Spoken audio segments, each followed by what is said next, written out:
All right, so I started already. 2 bolts I was missing for the CPS, crane position sensor. I put those in. Like in the previous video, the transmission was mounted when I ended that video.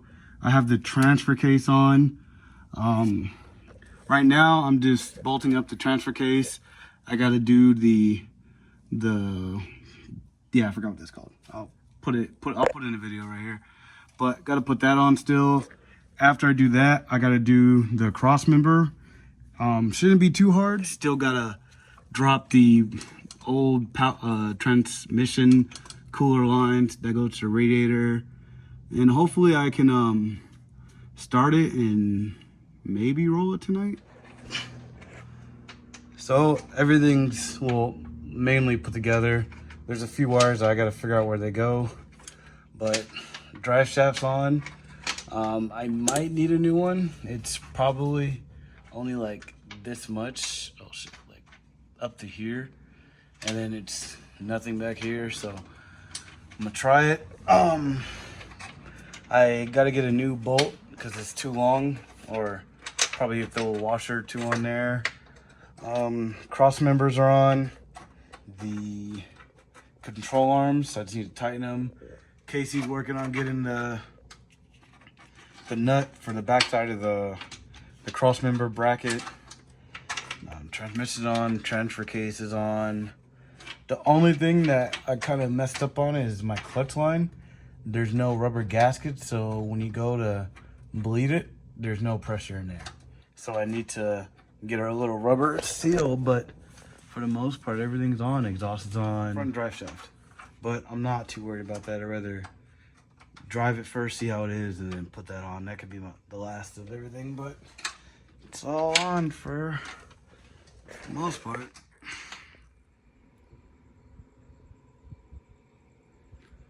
Well, all the transmission, bell housing, lines, everything from my automatic is over there in Casey's truck. He's gonna take it to go scrap it. Everything is in how it should be. The only thing I had issues with is the seal for, all right, crap, yeah, everything's kind of dirty here, but the seal that goes on the top of this, where when these two connect, I lost it. So I can't actually drive it or test the clutch tonight, but everything else is good. So this is the last thing I need. So tomorrow I'm gonna get that. All right, today's a new day, 2 days later from the last clip, but I'm still fighting the clutch line. I got a little bit more knowledge, I think. So what I did in like one of the first videos I made of the ZJ swap, I took this apart. I hammered that out, pulled it out, and I test fitted it. Like, I didn't think there was any harm done. I wanted to go put it back on. I was missing a rubber gasket, no biggie.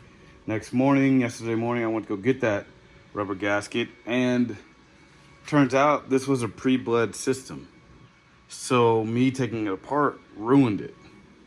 So I went to AutoZone yesterday. I bought another pre-bled system. It's angled, that's the way the ZJs are, so I really can't do anything about it, but I got another pre-bled system and put it on there. I didn't open it up, I didn't take it apart, and I just put it on, and the shaft for the shaft on the slave cylinder just stayed out. It didn't go in or out, it just stayed out. No matter, like, once I put it on, I didn't press any of it, I just put it on and went from there, and it just stayed out. So what I'm gonna do now, since I got the lifetime warranty, I gotta drive all the way back to the distribution center, the warehouse, and for AutoZone and get my warranty and put a new one in. But everything's good to go besides the drive shaft. I want to put my seats in, but I have a carpet cleaning brush coming in because I can't stand all this. So I might just put the clutch in and the master cylinder in and just test it, like sitting right here. it's on jack stands, and if it's good, then I'll put the seat in and go. I do want to clean up some of this mess in my garage. Too much tools and sockets. I need a rail for my sockets. But yeah, this is a lot of talking and explaining because it's been a process. So learning process for me. Hopefully I can get it going because I hate my Jeep sitting here. I drive it more than I drive my truck or my Z. So hopefully I can get it going this weekend. So I got this as a inner shift boot, but I can't take the actual lever off and this can't go down anymore. So I'm planning on just letting it stay this high and then putting an actual shift boot over this. So this is going to be my inner one that keeps all the dust out, and then the one I put on top of that is going to be the one for like looks, and that's going to be seen inside the Jeep. So I'm just going to route the wires for the neutral safety switch, and I'm about to put it on.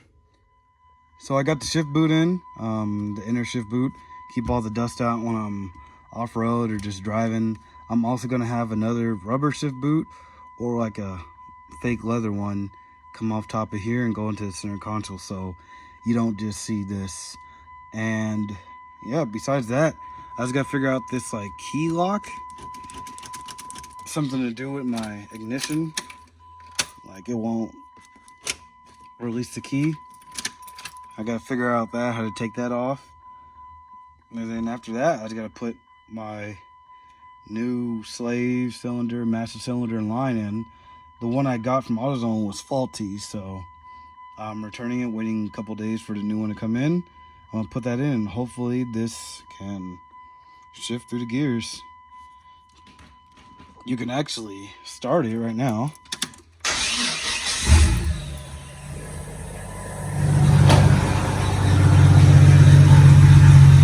These are my work clothes, what I work on a Jeep in, but yeah, I can start it in first gear. Everything's good to go. I just can't shift it. That's the big issue right now. So yeah, hopefully a new clutch pedal comes in and I can put everything together and take it for a test drive. So it hits a little bit at the top. I didn't know you had to trim for an AX15, but I'll get it right. I'm gonna end it right here. It's still a mess, but it's getting there.